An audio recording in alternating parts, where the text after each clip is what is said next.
Welcome to Cook and Consult with Chef Ricky. Episode 5. Happy first day of August, mga katropay.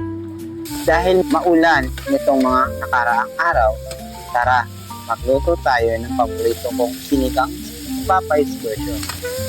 Habang sinasagot natin isang importanteng tanong, paano mo ba malalaman kung qualified ka sa pagiging housekeeper? Simple lang, katropay. Una, dapat active pag-ibig members ka at 24 months na contribution.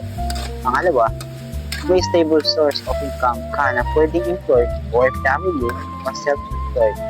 Pangatlo, kaya mong magpakita ng proof of income tulad ng payslip, COE o job contract. At syempre, pasok ka rin sa required age at wala kang unpaid pag-ibig housing obligation. Kapag pasok ka sa mga qualification na yan, pwede nang i-check kung anong bahay ang swak sa budget mo at simula ng registration. Follow my page para sa mga marami pang real estate tips at updates.